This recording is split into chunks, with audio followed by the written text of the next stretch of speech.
Hi అండి, అందరికీ నమస్తే. అందరూ ఎలా ఉన్నారు? బాగున్నారా? అందరూ బాగుండాలి, అందులో మేము ఉండాలండి. ఈరోజైతే నేను దోశ, ఇడ్లీ, వడ దేనిలోకైనా సూపర్ కాంబినేషన్గా ఉండే చట్నీ చూపిస్తున్నాను. దానికోసం అయితే ఒక కప్పు పుట్నాలు తీసుకోండి, మీ క్వాంటిటీకి తగ్గట్టు తీసుకోండి.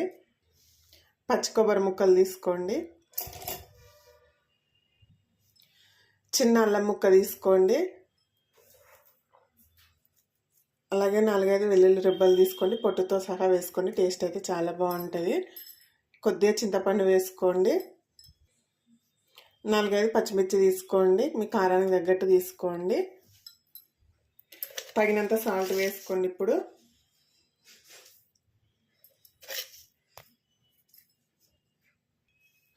కొద్దిగా కొత్తిమీర వేసుకోండి, ఇందులోనే తగినన్ని వాటర్ వేసుకొని మెత్తగా పట్టుకోండి. ఇప్పుడు దీన్ని అయితే మెత్తగా పట్టేసుకుందాము.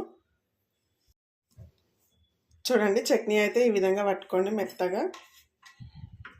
కొద్దిగా పల్చగా ఉంటేనే బాగుంటుందండి. ఏ బ్రేక్ఫాస్ట్లోకైనా సూపర్ టేస్టీగా ఉంటుంది.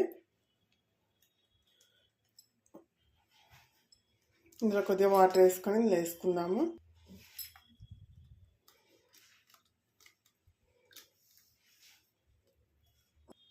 ఇప్పుడైతే చట్నీకి అయితే తాలింపు పెట్టేసుకుందాము. స్టవ్ ఆన్ చేసుకొని ఒక కడాయి అయితే పెట్టుకోండి. నేను దీంట్లో వేరే దానికి ఇట్లా తాలింపు పెట్టుకుంటానండి, అందుకే కొంచెం పెద్దది పెట్టినాను. కొద్దిగా నూనె ఎక్కువ వేసుకోండి, బాగుంటుంది. అచ్చం మనం బయట బండ్ల మీద తింటాం కదా, అలా అదే టేస్ట్ వస్తుందండి. కొద్దిగా శనగపప్పు వేసుకోండి, కొద్దిగా పప్పులు ఎక్కువ వేసుకోండి, బాగుంటాయి. కొద్దిగా ఆవాలు వేసుకుందాము,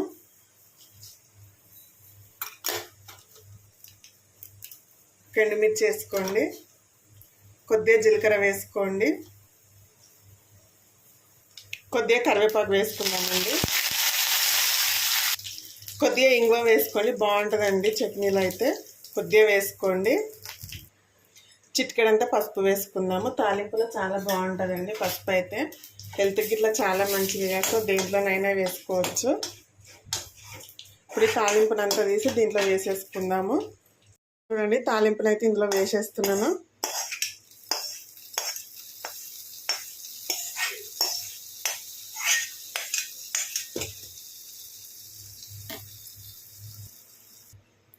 చూడండి, తాలింపు అయితే మొత్తం వేసేసినాం కదా, ఇలా ఉండాలండి చట్నీ అయితే. అచ్చం మనం బయట బండి మీద తిన్నట్టే ఉంటుందండి. టేస్ట్ అయితే సూపర్ ఉంటుంది, తప్పకుండా ట్రై చేయండి. ఏ బ్రేక్ఫాస్ట్లోకైనా సూపర్ కాంబినేషను. ఓకే, మరి వీడియో నచ్చితే లైక్ చేయండి, షేర్ చేయండి, అలాగే మన ఛానల్ని సబ్స్క్రైబ్ చేసుకొని సపోర్ట్ చేయండి ఫ్రెండ్స్. ఓకే, మరి బాయ్.